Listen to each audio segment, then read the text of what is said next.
পাঠানো হয়েছে সে বিষয়ে কি বলবেন?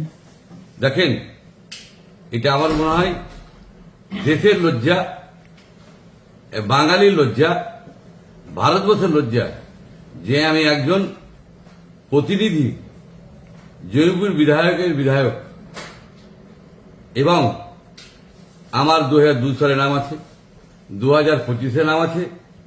আমি একজন ব্যবসায়ী, প্রতি বছর ইনকাম ট্যাক্স দিই, প্রতি বছর জিএসটি দিই, প্রতি বছর রিটার্ন ভরি, তাকে ভারতীয় প্রমাণ করতে হবে? এটা কোন দেশে আমরা বাস করি?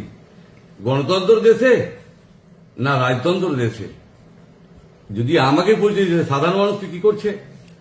আমাদের বিভিন্ন বুথে 500, 600, 700 কি করে হয় যে একটা মানুষকে, সাধারণ মানুষকে হ্যারাস করা? আমাকে যদি হ্যারাস করে, সাধারণ মানুষকে কি করছে?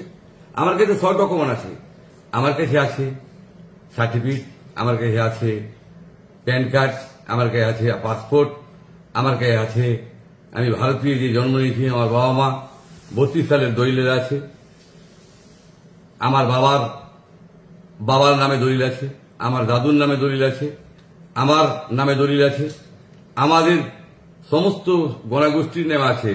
10 পুরুষ ধরে আছি। আমার মনে হয় না যে খুব কম লোকের কাছে আছে যে সেই জমির দলিল এবং এই এত কাগজপত্র। আমাকে যদি ডাকে, তাহলে সাধারণ মানুষকে কি করছে? এটা আমরা মনে করি এটা লজ্জা একটা নির্বাচন কমিশনকে, জ্ঞানেশ কুমারকে একটা লজ্জা হওয়া উচিত যে আমাদের মতো লোককে এসআই ডাকছে। আমরা মনে করি যে ভারতে বাস করে যে আমরাকে পরাধীন মনে হচ্ছে, তা আজকে পরাধীনের দিন দেখতে হচ্ছে।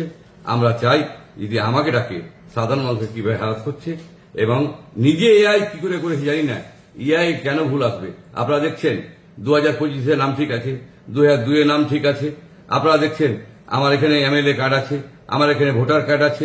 আপনারা দেখুন কোন জায়গায় আমার ভুল আছে, আমাকে ডাকা কেন হলো? এবং আমি মনে করি যে এটা ভারতের লজ্জা, জ্ঞানেন্দ্র কুমার যে নির্বাচন করেছে তার লজ্জা। এবং যেটা বলছে এসআর, কোথায় এসআর সংবিধানে লেখা আছে বলুন তো? যে মানুষ আগে, মানুষের জন্য সবকিছু। তো ওনার জন্য যদি মানুষ হয়, তো দেশটা কোথায় যাবে বলুন? আজকে গণতন্ত্রটা গেল কোথায়? গণতন্ত্রকে ধ্বংস করা হয়েছে। আমি মনে করি সমস্ত মানুষকে ডেকে, হিন্দু মুসলিম, আপনারা দেখেছেন দেবকে ডেকেছে, আপনারা দেখেছেন যে নোবেল জয় একজন অমৃত্য সেনকে ডেকেছে। তা আমরা তার ধিক্কার জানাচ্ছি এবং সমস্ত নির্বাচন কমিশনের ধিক্কার জানাই যে এই ধরনের আমাদের সঙ্গে আচরণ করছে। আমরা সবসময় মানুষের হয়ে কাজ করে এসেছি এবং আমাকে পরিচয় দিতে আমি ভারতীয়। এবং নির্বাচন কমিশন কোথায় অধিকার পাই যে একজন মানুষকে তার নাগরিকত্ব দিবে এবং না দিবে কি দিবে না নির্বাচন কমিশন নির্ধারিত করবে? এটা যদি দেখতে তাড়াবে কি তাড়াবে না, তার জন্য ভারত সরকার সেই আইনটা তৈরি করতে হবে। তাই তৈরি না করে জ্ঞানেন্দ্র কুমার কি করে করে নির্বাচন কমিশন, তাকে আমরা ধিক্কার জানাই। আমরা চাই যে সঠিকভাবে মানুষকে হ্রাস না করে সঠিকভাবে সমস্ত মানুষকে নাম তুলে দেওয়া হয় এবং অযথা হয়রান না করা হয়। তাই আমি তাদেরকে ঘৃণা যাচ্ছি এবং আমার নিজেকে লজ্জা লাগছে। আমি লজ্জিত যে আমি ভারতীয় হিসাবে আমাকে যেতে হবে। নোটিশ কি আপনি করেছে? অবশ্যই নোটিশ করেছি। বলে দেখুন, ডেটটা আমি দেখিনি, আমার মনে হয় 27 ডেকেছি। আমি বলেছি 27 আগে অ্যাডভান্স করে দেওয়া হোক, আমাকে আগে ডেকে দেওয়া হোক, আমাকে যা চাইবে সেটা আমি দিতে প্রস্তুত।